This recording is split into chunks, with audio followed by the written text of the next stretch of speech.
Kami sungguh bersyukur, anugerah-Mu besar. Kami sungguh bersyukur, semuanya Engkau atur dengan begitu sempurna. Tidak ada bagian dari hidup kami yang di luar kendali-Mu ya Tuhan.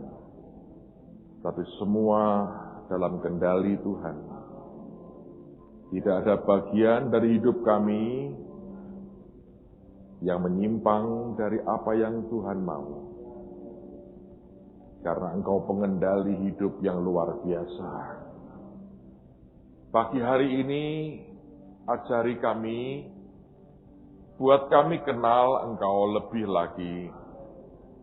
Buat kami mengerti hati-Mu sendiri. Roh Kudus yang tolong kami dengan hikmat, dengan wahyu, dengan pengertian. Dan Tuhan yang ajaib itu akan membuat kami tumbuh makin dewasa di dalam Engkau. Terima kasih Tuhan, Engkau luar biasa. Biar semua kami berkati Tuhan pada pagi hari ini. Di dalam nama Tuhan Yesus. Semua kita berkata, amin. Amin. Silakan duduk saudara. Kita ada satu hari dan besok ke Pekalongan. Buat saya sebuah pengalaman baru yang menarik sekali. Karena pergulatannya tidak semudah yang Anda pikirkan. Kita mengerti KKR Peter Yangren yang di Kudus akhirnya tidak bisa.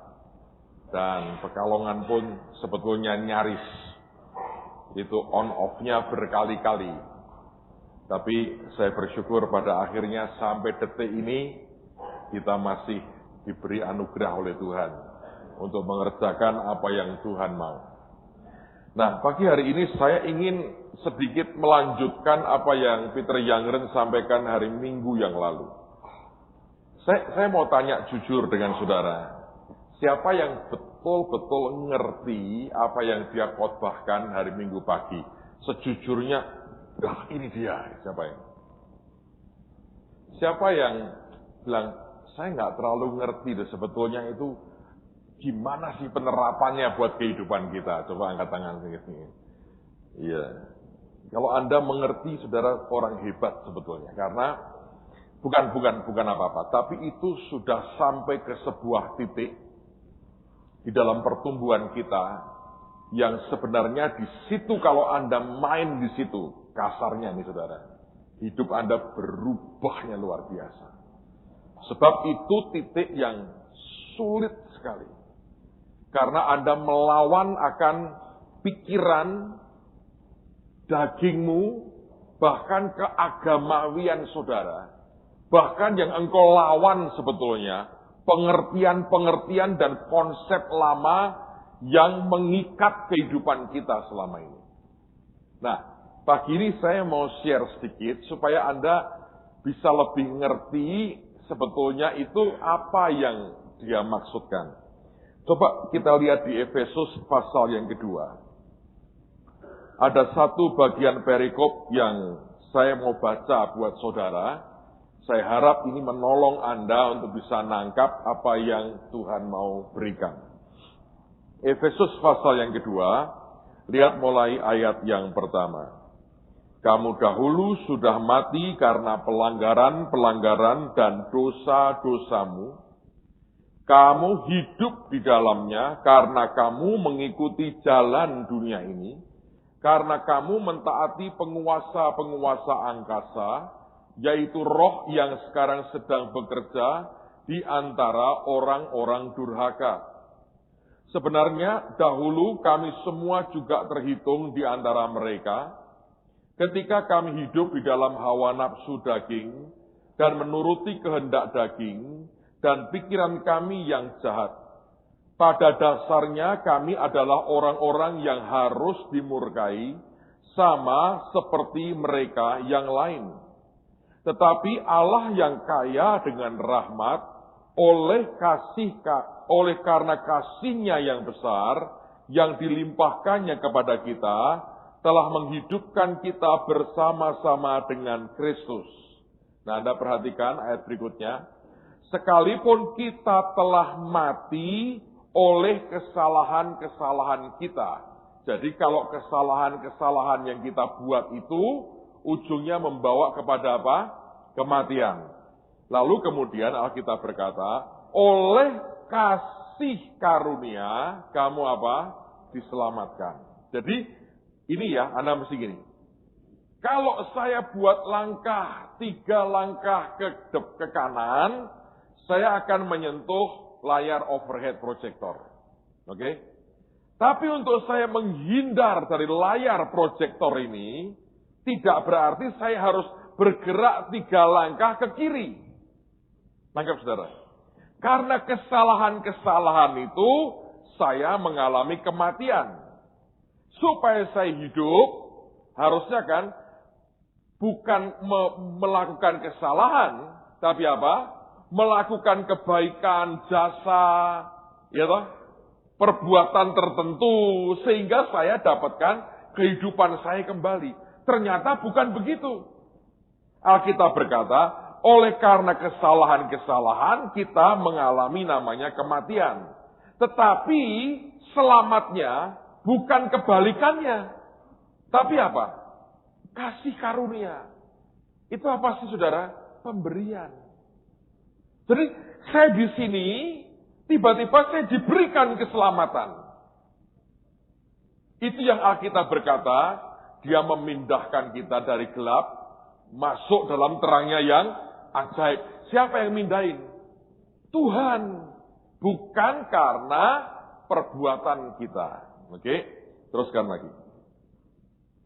Ayat 6. Dan di dalam Kristus Yesus, ia telah membangkitkan kita juga, dan memberikan tempat bersama-sama dengan Dia di sorga. Supaya pada masa yang akan datang, Ia menunjukkan kepada kita kekayaan kasih karunia-Nya yang melimpah-limpah sesuai dengan kebaikannya terhadap kita dalam Kristus Yesus. Sebab, perhatikan, karena kasih karunia kamu diselamatkan oleh apa? Iman. Jadi, yang membawa itu kendaraannya itu namanya kasih karunia. Oke? Tetapi untuk saudara bisa masuk dalam kasih karunia itu, tiketnya namanya apa? Iman. Ngerti saudara ya? Nanti kita akan lihat lebih jauh. Jadi saya ulang supaya Anda mudeng ini. Karena saya melangkah 3 langkah dengan perbuatan jahat dan kesalahan, saya kena dengan namanya apa? Kematian. Lalu kemudian oleh kasih karunia saya diselamatkan. Jadi ada seperti kendaraan yang hebat yang akan membuat saya tidak harus begini-begini. Saya di tempat tiba-tiba dipindahkan oleh kasih karunia kepada kebenaran. Tapi kemudian Paulus berkata, itu oleh iman. Berarti saya mesti punya 1 tiket, namanya iman. Ya kan? Sederhananya begini. Dulu ketika Anda belum lahir baru, engkau hidup dalam dosa. Seseorang memberitakan firman yang berkata, Yesus mengampuni dosamu. Apakah engkau percaya? Amin, aku percaya. Nah, iman itu tiba-tiba, Anda dipindahkan dari gelap kepada terangnya yang ajaib. Ngerti ya? Dalam kehidupan kita, ini pola berlaku bukan hanya 1 kali. Tapi terus berlaku dalam kehidupan kita. Nah, ini yang kita kelak harus terus pahami. Banyak orang itu aneh. Cara masuknya ke dalam Yesus lewat kasih karunia, tapi mengapa ketika kita jalan di dalam Yesus, kita masih mau berusaha dengan kemampuan kita? Nah, kok begitu kenapa, Pak? Karena itu watak manusia kita, watak dosa kita. Ingat ya, dulu waktu orang hidup dalam Taman Eden, Adam dan Hawa, semua sudah tersedia. Oke? Ketika mereka berdosa, Alkitab berkata, dengan berpeluh. Ngerti gak? Kamu akan mendapatkan rezekimu. Jadi sejak saat itu, nature kita, sifat alamiah kita, kalau mau ngapa-ngapain harus berpeluh, harus berusaha, harus berjuang tertentu, baru mendapatkan yang kita inginkan. Nah itu memang watak karakter dosa. Ditambah kemudian dengan adanya roh agamawi yang berkata, kamu ikut Tuhan harus begini, harus begini, harus begini, harus begini. Daging kita berkata, ya memang harus begitu. Tapi sebetulnya di dalam Yesus tidak begitu.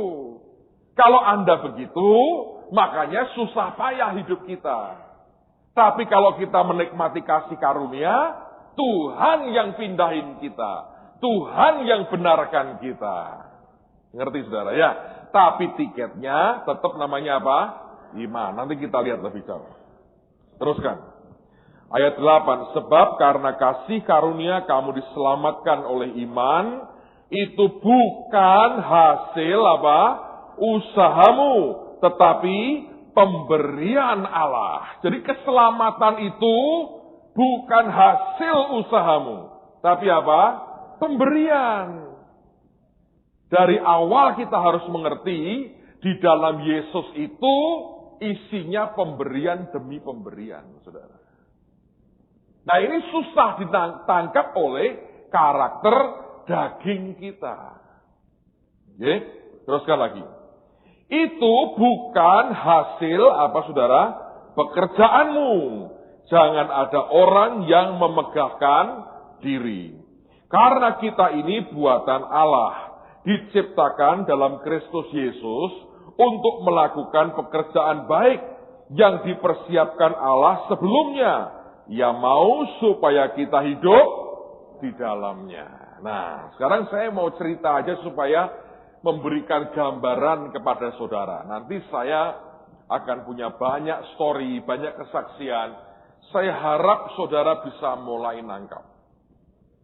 Kalau Anda sering kali dengar Pak Yusak ngomong, kita harus rileks. Itu rileks yang bagaimana?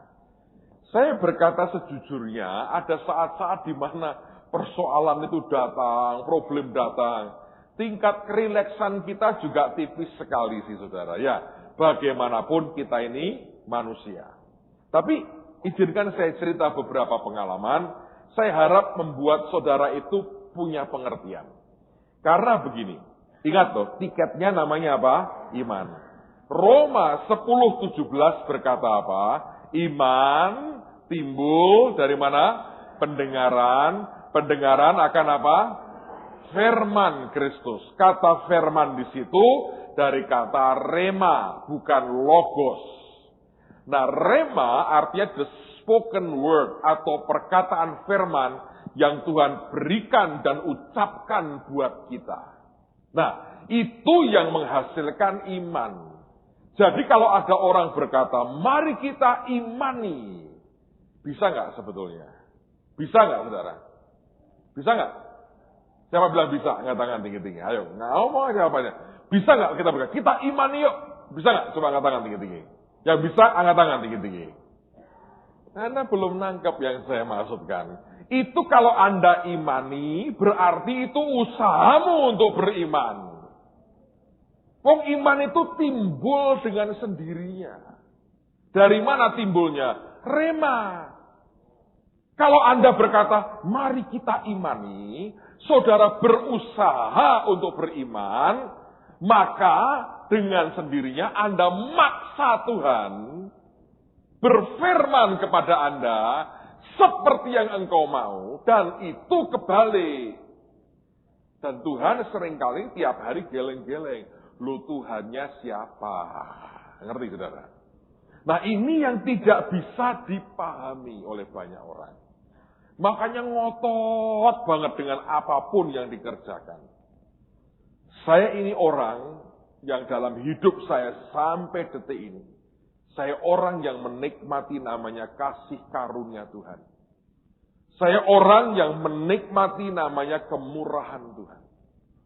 Memang saya beritahu saudara, kalau orang menikmati kemurahan Tuhan terus-menerus dalam hidupnya, salah satu yang datang dalam hidupmu adalah kebencian dari orang lain. Dari mana ngerti? Anda baca cerita Yusuf. Kalau Anda lihat 3 kali dalam perikop itu dikatakan mereka benci, mereka makin benci, mereka tambah benci. Kalau Anda lihat itu saudara-saudaranya membenci dia. Bagaimana bisa ngatasi? Susah. Ya toh? Anda mau berbagi apa dengan mereka? Kadang-kadang ada orang yang diberi Tuhan itu talenta 5, ada yang 2, ada yang 1. Jadi mau bagaimana? Yang 5 juga tidak berkata, ayo yang 1 kita bagiin deh nih, kamu ambil 1 lah. Saya terlalu banyak, enggak juga kan? Jadi, ya saya berkata kalau Anda memang ingin menikmati hidup dalam kasih karunia, saudara bertemu dengan begitu, orang-orang yang nggak tahu lah. Bahkan kalau Yusuf itu saudaranya sendiri kok yang malah membenci dia. Salahnya apa? Salahnya dia diberkati, itu salahnya. Ya kan? Makanya Alkitab berkata, orang yang paling lemah di antaramu, kamu harus beri perhatian ekstra supaya jangan terjadi apa? Perpecahan. Kasih perhatian. Sebab ini orang-orang yang menimbulkan masalah. Intinya sebetulnya apa, saudara? Cuman iri, cuman kompetisi, cuman kesombongan, ya toh? Nah, tapi kalau semua bisa nangkep namanya kasih karunia, saya harap angkatan ini semua akan keluar sebagai orang yang penuh kasih karunia. Ya kan? Tapi ya saudara, dibenci orang lain nggak apa-apa ya. Bagian dari resiko. Lebih baik dibenci orang, Anda dinikmati berkat Tuhan, daripada Anda melarat, nggak punya apa-apa, diinjek-injek, toh dibenci orang juga, saudara. Saya mau cerita bagian dari pengalaman saya. Saya dulu setelah menikah tinggal di satu rumah kecil di dekat gereja yang lama yang tiap malam Anda datang untuk belajar di sana. Di belakang itu ada kompleks perumahan, saya tinggal di situ. Dan beberapa tahun saya di sana, daerah itu lama-lama mulai kena banjir. Sangat tidak nyaman. Lalu kemudian suatu hari saya masih ingat, saya baru pulang dari India. Sampai di rumah saya diberitahu rumah saya kebanjiran. Jadi malam itu sudah capek dari India, saya harus tidur di rumah teman. Well, itu baik, dia terima saya dengan baik. Tapi saya kepingin pulang ke rumah, lihat rumah mengerikan keadaannya, lumpur di mana-mana dan kotor dan bau sekali. Sejak itu saya mulai berdoa, saya bilang Tuhan, saya berkata, beri dong aku rumah. Dan sepertinya nggak ada apa-apa. Beberapa saat setelah itu, saya lupa persisnya berapa lama setelah itu, ada seorang teman yang bangun kompleks perumahan yang cukup oke menurut saya di Semarang. Dan suatu hari dia berulang tahun. Teman baiknya dia, juga teman baik saya, almarhum Pak Samuel Elkana, pendiri Taman Getsemani ini telepon saya hari itu. Dia berkata, kamu ada acara nggak hari ini? Saya bilang ada, aku ada doa, ada kebaktian doa malam, saya bilang. Terus kemudian dia berkata gini, ini temanku ini ulang tahun. Dia minta kamu nyampaikan firman Tuhan, bisa tidak? Saya hampir berkata, maaf tidak bisa, karena saya mau kebaktian. Tapi Roh Kudus ngomong sama saya. Dia berkata, layani dia. Nah, ingat tuh, dari awal Tuhan berkata, layani dia. Bukan karena saya kepingin ketemu dia, layani dia. Lalu saya bilang, oke, saya layani. Lalu saya berdoa, Tuhan berkata, sampaikan khotbah tentang ini. Selesai hari itu, mereka buat kebaktian sangat simple, persekutuan doa, isinya hanya staf inti dan beberapa teman saya ikut. Buat di lapangan basket yang open air, duduk dengan alas tikar dan makan nasi bungkus. Sangat sederhana, orangnya baik, cinta Tuhan, sampai hari ini saya tetap berteman baik dengan dia. Saya sampaikan firman Tuhan, begitu selesai, dia mendatangi saya. Dan dia berkata begini, Pak, terima kasih buat firman-Nya. Itu menguatkan saya. Betul-betul menguatkan saya. Terima kasih. Dia bilang, puji Tuhan. Kami makan. Selesai, dia ngomong begini. Pak, kapan Bapak pindah ke sini? Itu bagus. Sampai sekarang pun itu perumahan bagus, saudara. Dan waktu itu mereka bangun kolam renang dan sebagainya. Saya bilang, wah ini bagus. Cukup sepi, enak buat pendeta merenung seorang dirinya. Berbincang-bincang dengan Tuhan. Nah dasarnya saya ini orang yang nggak terlalu suka ngobrol dengan banyak orang. Dasar bawaan manusia saya. Lalu kemudian dalam hati saya berkata, mau banget, tapi tidak punya uang. Jadi dilema kan? Kalau saya bilang, ya Pak saya mau. Ya silahkan beli, tapi nggak punya uang. Kalau saya berkata, maaf Pak nggak punya uang. Orang berkata, katanya melayani raja di atas segala raja kok nggak punya duit. Kita ini dalam dilema terus. Dalam keadaan seperti itu, saya gunakan bahasa diplomatis saya. Tahu apa? Hahaha. Tertawa itu bahasa diplomatis. Artinya, mau tapi tak punya uang. Itu artinya begitu. Sangat, ya mau apa lagi? Rupanya beliau mengerti bahasa isyarat saya. Lalu kemudian dia berkata, Pak, ayo saya ajak Bapak tur untuk lihat-lihat kompleks perumahan ini. Saya dibawa dari rumah paling kecil yang dia bangun, tipe paling kecil, sampai tipe yang paling besar. Waktu sampai di tipe yang kecil, saya nggak tergerak sama sekali. Saya hanya lihat, saya diam, saya lihat, saya bilang, enggak lah. Rumah saya kecil, pindah di rumah kecil, lebih jauh, apa sih keuntungannya? Ya mungkin tidak banjir, tapi terlalu jauh dan sebagainya. Kalau hanya untuk pindah ke rumah kecil, saya diam aja. Sampai akhirnya masuk ke rumah yang paling besar. Ada 5 kamarnya, dan itu rumah contoh sudah komplit semua isinya. Saya masuk, saya bawa anak saya yang laki. Dia masuk ke dalam, dia naik ke atas loteng. Dia turun lagi, di depan ada taman, di belakang ada taman. Kemudian anak saya berkata, Papa, kita pindah Pak, aku sudah berdoa, katanya. Maklum anak pendeta, saudara, ya Pak. Kalau anak pengusaha, aku sudah nabung ini. Atau aku sudah tanam saham di mana. Dia berkata, aku sudah berdoa. Lalu saya ngomong sama dia, terus berdoa, terus berdoa. Siapa tahu Tuhan tersentuh hatinya oleh doa anak kecil, saudara. Jadi bapaknya sedikit berpolitik dengan Tuhan. Jadi saya diam, saya lihat, saya bilang semuanya bagus, kamar ada AC-nya, sudah ada perabotnya, tinggal angkat koper, masuk, pindah, semuanya beres. Lalu kemudian, yang punya rumah ini bertanya kepada saya, Pak, Bapak salah lihat semuanya ini, yang Bapak paling cocok yang mana? Nah, saya punya satu tip buat saudara. Kalau Anda disuruh milih, dan tidak tahu pilihan apa yang harus Anda ambil, dan Tuhan tidak bicara apa-apa, saudara ya, pilih yang paling mahal. Kalau Anda diajak makan ke restoran, bahasanya tidak tahu, milih yang mana, dan Anda bingung, dan Roh Kudus juga berkata, terserah katanya, pilih yang paling mahal. Menurut saya Anda akan dapat makanan paling enak, saudara. Itu sangat sederhana sekali. Lalu kemudian saya berkata begini, wah yang paling cocok Pak, yang ini katanya. Dan yang saya tunjuk itu rumah contoh. Semua pengembang tahu, rumah contoh itu paling akhir dijual. Karena mereka masih perlu untuk ditunjukkan kepada orang lain. Ya, tapi nggak mungkin, dijual awal nggak mungkin. Jadi saya bilang, yang paling cocok buat saya, yang ini. Aneh banget, Bapak ini berkata, boleh Pak. Nanti saya beri diskon yang cukup besar. Wah, saya mulai mikir, saudara. Kok bukan diberi ya? Kok suruh beli ya? Uang tidak punya.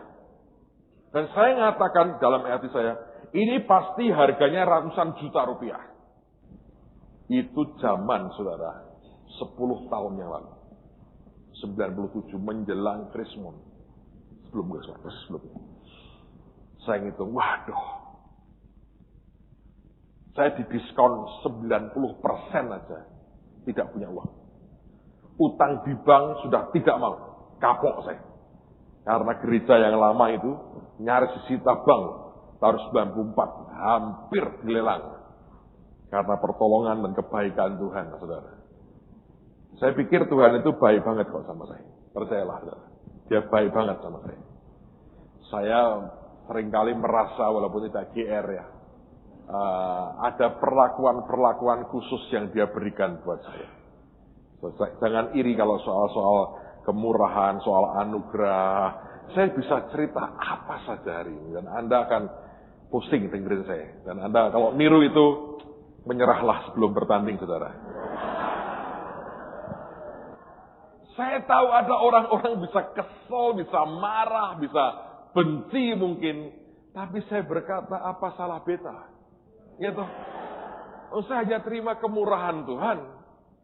Gitu. Kalau mau nyalain, ya nyalain, proteslah kepada yang memberikan kemurahan kepada saya. Saya dari awal jadi hamba Tuhan itu hanya kepingin jadi jongosnya ngabdi ke Tuhan. Itu aja kok. Saya nggak kepingin yang lain. Nah, apa yang terjadi, saudara? Pada waktu itu, setelah saya diomongin begitu, dia ngomong, Pak, Bapak itu ingin rumahnya toh atau dengan perabotnya sekalian? Lengkap atau hanya rumahnya saja?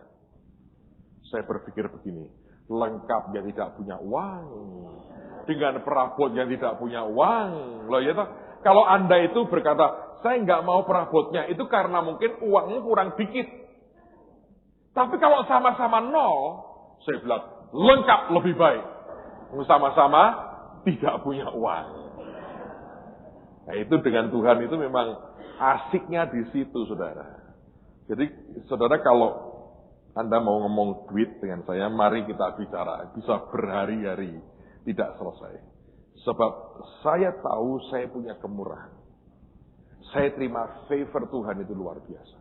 Makanya saya setiap kesempatan saya akan pakai untuk share dengan saudara. Saya berharap Anda ketularanlah. Karena ketularan ininya saya itu enaknya luar biasa. Soal nanti bayar harganya, janganlah, kasihanlah saudara. Biarkan saya saja. Tapi soal nikmati ininya, saya berkata, sejujurnya semua orang Kristen, tidak ada yang nolak. Kalau nolak kebangetan dan goblok banget, saudara. Itu slogannya begini, kalau bisa dibuat sukar, kenapa harus dibuat mudah? Lah itu bodoh banget, saudara. Jadi, pada waktu saya bilang, semua, oke Pak.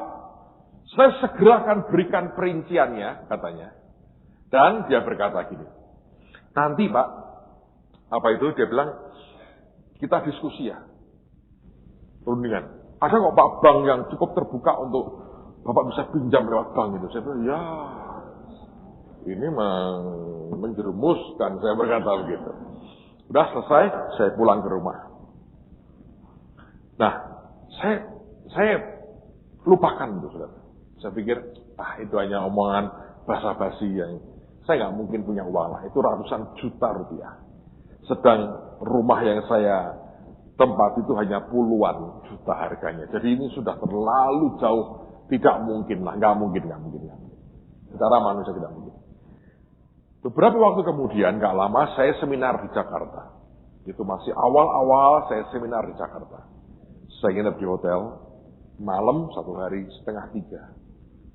Saya dengar suara audible keras di telinga kanan saya. Keras sekali. Audible. Sampai saya bangun. Karena suara itu keras sekali. Dan suaranya ngomong begini, minggu ini aku kasih kamu rumah baru. Coba. Itu sesuatu yang menurut saya ajaib banget. Tapi sebelum saya dengar suara itu, beberapa hari sebelumnya, betul-betul Bapak itu beri saya fotokopi fax-nya. Dan saya dengan perincian, saudara. Saya nggak peduli perinciannya. Yang saya lihat cuma angka terakhir di bawahnya. Buat apa ini perincian-perincian? Ini yang penting bawahnya ini kan. Kalau bawahnya terkendali, kita lihat perinciannya. Kalau di luar kendali, buat apa diperinci kalau begitu tidak percuma? Saya lihat seperti yang saya duga, sekian ratus juta harganya. Nggak mampu lah. Itu kertas fotokopi mau saya buang, saudara. Dan Tuhan ngomong lagi sama saya. Anda lihat sampai detik itu, tidak ada usaha apa-apa loh. Dan saya mau buang. Terus Roh Kudus ngomong begini. Sekarang waktunya minta kepada Bapakmu yang di surga. Nah, Anda mesti ngerti. Itu titik-titiknya, saudara. Ngerti ya? Itu kalau nggak ada itu, nggak ada apa-apa. Kasih karunia itu kendaraannya. Tiketnya apa? Iman. Iman dari apa? Rema. Omongan Tuhan terus. Ngerti kan? Itu bahasa tingginya Peter Youngren. Semua Yesus, semua Yesus, semua Yesus. Saya pakai bahasa sehari-hari supaya Anda mudah ngerti.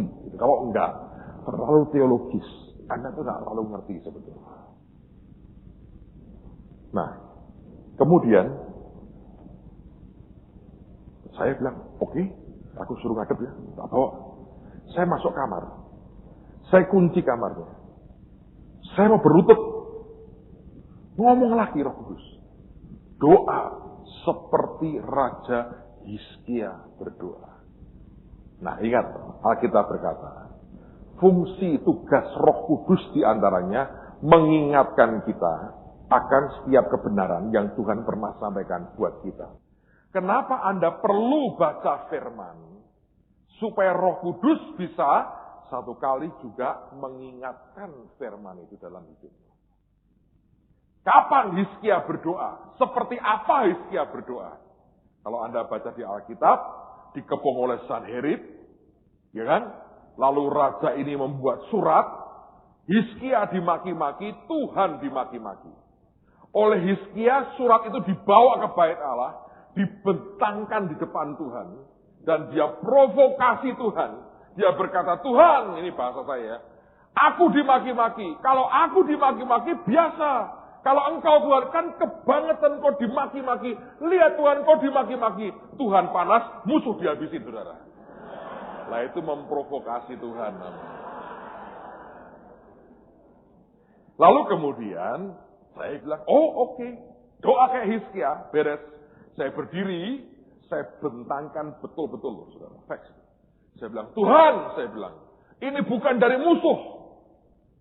Kasihan teman saya kalau musuh. Tapi angka terakhir ini musuh kita bersama. Saya tidak mampu, engkau bisa. Dalam nama Tuhan Yesus, saya bilang. Amin. Saya tidak mengada-ada, saudara. Ini mungkin style saya. Jangan ditiru hurufiahnya. Ini gaya saya. Saya taruh itu di atas lemari. Kenapa, Pak? Siapa tahu Tuhan lupa dia ingin berapa sih? Supaya jelas terus saja. Jangan ikut-ikutan. Habis doa manjat pohon. Banyak orang Kristen gawat diberi kesaksian begitu dicontoh itunya. Nah ini setiap orang tuh punya style, punya gaya yang berbeda. Ngerti saudara, ngerti. Jadi saya harap Anda bisa nangkap itu. Terus kemudian, saya tinggal. Nah, saya ke Jakarta itu. 2:30 pagi.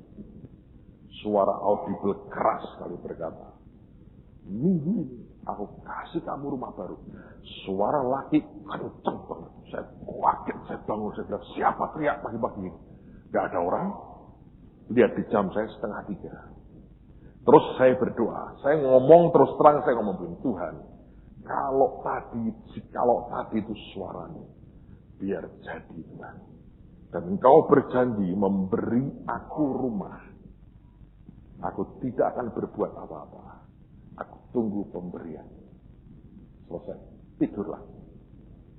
Hari Kamis saya pulang ke Semarang. Malamnya, sorenya ditelepon bapak ini. Singkat ceritanya, saudara ya.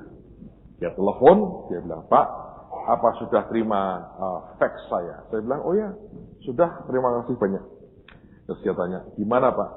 Saya ngomong terus terang, wah, kalau saya lihat itu di luar kemampuan saya, Pak. Di luar kemampuan. Terus dia bilang, gini Pak, gimana kalau Bapak saya beri fasilitas cara bayarnya? Oke, cara bayarnya bagaimana? Sudah begini aja. Bapak tidak usah pakai uang muka. Tidak usah pakai bunga. Tiap Bapak angsur, kalau enggak salah ya, 5 tahun ya. Tanpa uang muka, tanpa bunga. Bagi aja angsur. Saya hitung. Waduh, mas sekian juta. Saya bilang, waktu itu ya saya bilang, saya nggak sanggup. Saya bilang, kenapa Pak? Ya itu di luar kemampuan saya. Oke, gini dah. Kalau gitu Bapak bayar sekian juta tiap bulan gimana? Sampai lunas. Masih nggak sanggup Pak. Ngomong terus terang. Terus dia bilang, Pak, terus gimana? Bapak coba ajukan sesuatu lah kalau begitu. Nah saya bilang begini, ini yang saya omongin. Pak, saya sadar bahwa ini di luar kemampuan saya. Saya tidak berani Pak, janji dengan Bapak, per bulan mau memberi berapa. Karena kalau saya janji, dan nggak mungkin kalau saya bilang, bagaimana kalau per bulan 10.000 Pak? Itu kan ngajak berantem saudara. Begitu dari jutaan tiap bulan kok 10.000 itu kan ngajak berantem kan? Saya bilang gini, saya nggak mungkin Pak memberikan janji ke Bapak apa-apa. Loh, kenapa? Gini Pak, kalau saya janji sekian juta tiap bulan, sejak hari ini dalam hidup saya akan terbebani dengan target uang. Betul nggak? Nah kalau saya ini hamba Tuhan, terbebani target uang, hati saya ini loh Pak, saya khawatir akan nyimpang. Siapa yang jamin bahwa hati saya tidak nyimpang? Nggak ada. Kalau saya diundang khotbah, saya pelayanan. Siapa yang jamin bahwa di hati saya ini tidak ada motivasi uang masuk di dalamnya? Nggak ada yang tahu kan? Jadi kalau saya begitu Pak, nanti ini hati ini rusak. Dan saya ngomong terus terang. Kalau hati saya sudah kacau, sudah rusak, semuanya akan hancur, semuanya akan rusak. Dan untuk apa di tempat Bapak bangun perumahan begitu bagus, tinggal hamba Tuhan, hidup seorang hamba Tuhan yang sudah rusak hatinya dan sudah tidak berkenan di hadapan Tuhan. Buat apa? Saya bilang lebih baik buat saya Pak tinggal di rumah kecil yang seperti ini walaupun kebanjiran. Tapi hati saya tetap dapat perkenan Tuhan. Itu segala-galanya buat saya. Jangan ngomong apa. Itu betul Pak. Saya tahu si A, si B. Waduh begitu kena uang goyang. Artinya gak benar. Saya tidak mau jadi korban kesekian kalinya Pak. Sudahlah saya berkata. Bapak jual aja ke orang lain yang mau beli. Itu rumah bagus banget saya tahu. Tapi memang di luar kemampuan saya. Saya pikir dengan itu selesai dan tidak ada pembicaraan lain.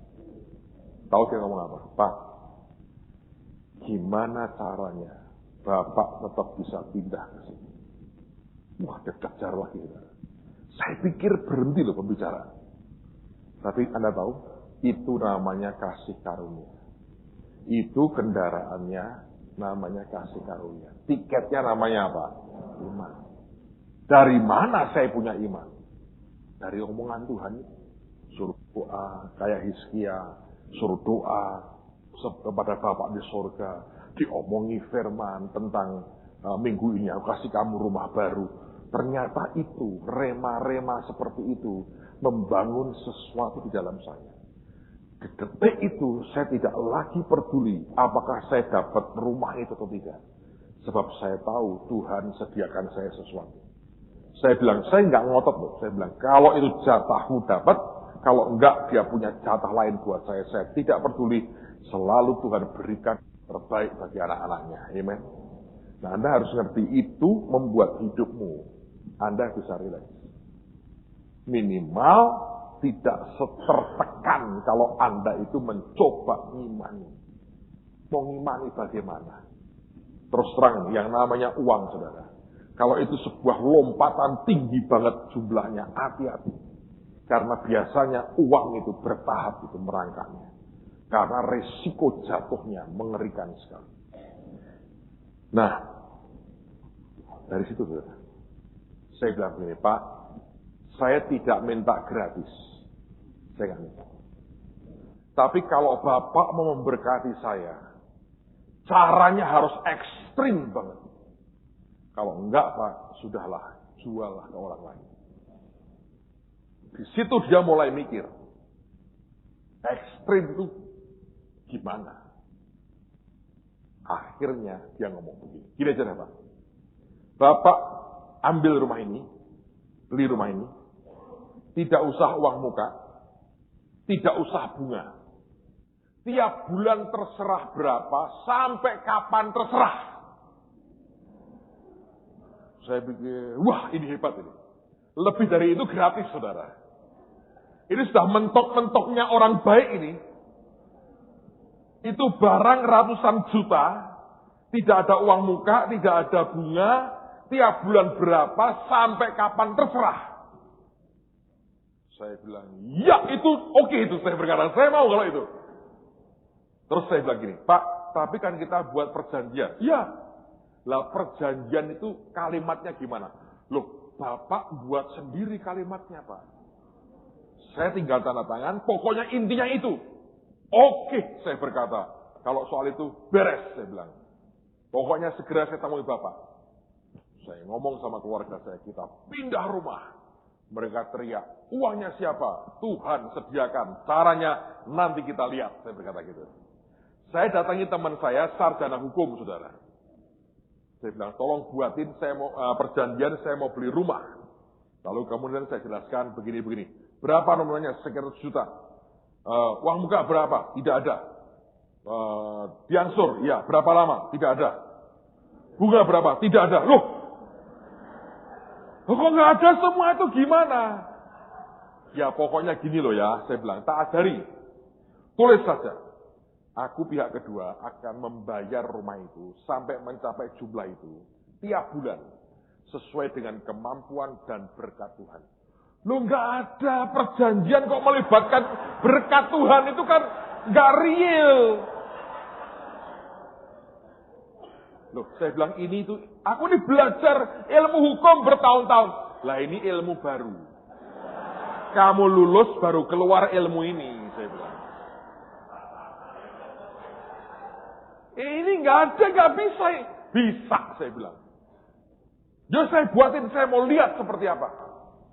Tolong rangkap 2. Ya. Dia buat rangkap 2, saya baca. Oke. Saya bawa sore-sore ke tempat Bapak ini ke Semarang. Pak, ini gimana? Pak, siapin meterainya. Terus dia baca. Wah, bagus sekali. Tempel meterainya. Saya bilang, kalau bagus Pak, Bapak tanda tangan. Saya nggak mau duluan, kan GR nanti saudara. Tanda tangan, rangkap 2. Dia pegang 1, saya pegang 1. Terus dia bilang, Pak, hanya minta 1 saja. Tolong Bapak segera pindah kemari. Saya bilang, siap. Seminggu saya pindah. Siapin semua. Dalam 1 minggu saya pindah. Pindah ya saudara? Pindah. Semua suka, anak saya yang paling laki bangga berkata ini karena doaku. Semua mengklaim karena usahanya. Ya belum kenal namanya kasih karunia, ya masih berusaha, masih segala macam. Sejujurnya sih, pada waktu itu 6 bulan pertama, saya ngangsur 18 juta, kurang lebih, terus 19 juta, lumayan loh. Kira-kira kan tiap bulan saya ngangsur berapa? 3 juta. Lumayan. Satu hari teman saya ngomong begini. Ngobrolnya saya di Getsemani ini kalau nggak salah. Teman saya ngomong gini. Kalau aku pikir-pikir ya. Kesian loh saudara-saudara kita yang yang seminar akhir zaman. Sudah ngomong ini, ngomong itu. Yesus mau datang dan sebagainya. Tuhan sudah duduk berdiri dari kursi, dari tahtanya. Dia mau turun menjemput kita. Dia lihat ke bawah, lihat kamu dilema. Mau diangkat, mau nggak diangkat, kesian. Mau diangkat, rumah belum lunas. Tuhan dilema, dia duduk lagi katanya. Nunggu Petrus Agung lunasi rumahnya, dia duduk lagi. Sebenarnya kurang ajar ini orang ini.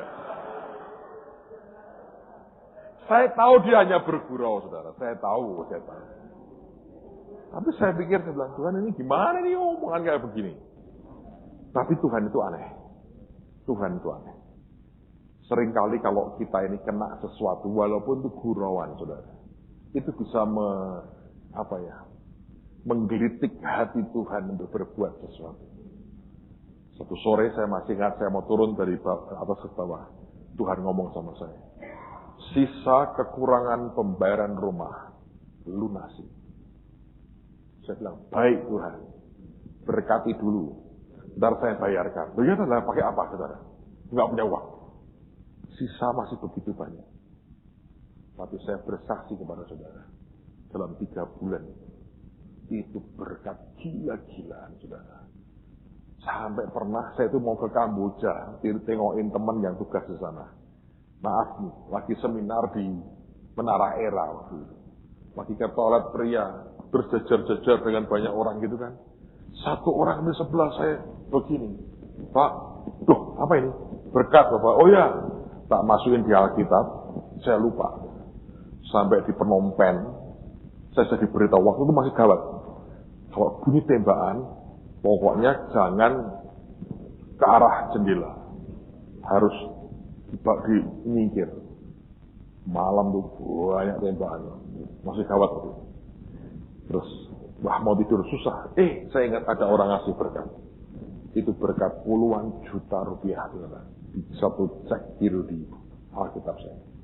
Yang kayak begitu saya alami berkali-kali. Dalam waktunya 3 bulan sejak Tuhan ngomong beresin. Saya bayar lunas. Waktu saya lunasi, yang punya rumah nangis. Dia berkata begini, Pak, tadinya saya pikir, waktu itu Krismon lagi puncak-puncaknya. Dia bilang, Pak, saya pikir saya nulungi pendeta. Tapi kenyataannya pendeta nolong saya. Dia bilang, saya nggak nyangka. Terus kemudian dia tanya, Pak, ada lagi nggak pendeta seperti Bapak yang butuh rumah? Dasar pengusaha. Itu namanya kasih karunia. Sekarang rumah saya 4 kali lebih besar dari yang saya ceritakan. Dan berkati kanan kiri kan harusnya ada lagu yang lapangkanlah. Nah, Anda kan ngerti kan, itu mesti melapangkan. Kita kan mesti punya iman begitu dan berkembang. Tuhan berkati jadi 4 kali lebih besar dari apa yang saya beli, walaupun sudah hebat sekali. Tapi saya bersyukur bahwa kita punya Tuhan yang luar biasa. Itulah yang Alkitab katakan hidup di dalam kasih karunia. Apa sih usaha saya? Nggak ada kan? Nggak ada. Saya hanya melakukan apa yang Tuhan perintahkan. Saya mendengar dia ngomong seperti apa, saya kerjakan. Semua pemberian Tuhan. Kemarin si Peter Youngren sempat khotbah kan, nyebut bagaimana saya dulu di awal. Anda tahu, si David Sterling itu gembala sidang yang memberkati pasangan yang saya kenal. Mats Bachman dan Glory Bachman, orang Finland. Glory Bachman ini peka dengan kenabiannya. Ini orang ajaib banget. Saya cerita sedikit. Pada waktu dia ke Semarang pertama kali, di gedung yang lama itu, masih berantakan semuanya. Jemaat baru 200 orang. Pada waktu dia mulai masuk gedung kami, Tuhan ngomong sesuatu.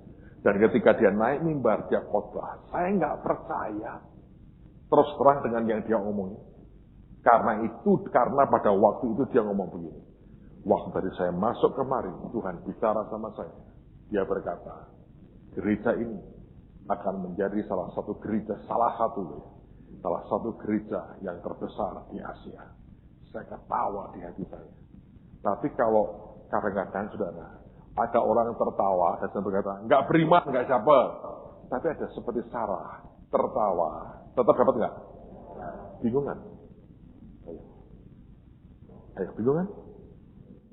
Itu sisi lain, level lain dari kasih karunia. Coba, orang tertawa itu tanda percaya atau nggak percaya? Dapat anak nggak? Namanya siapa? Ishak. Artinya apa? Tertawa. Tuhan ya ingat loh. Tertawa toh? Kasih nama tertawa. Supaya orang lain tahu. Sekalipun kamu tertawa, tetap aku beri. Loh, aneh toh? Itu nanti level lain lah. Menjelang lulus saya cerita. Alright, berdiri sama-sama. Nanti kita teruskan lagi. Kita diberkati pagi hari ini. Alright. Mari angkat tangan sama-sama. Hirapa syatakara. Mari Pak Asto. Hirana mata syukuro lama sekia mataka.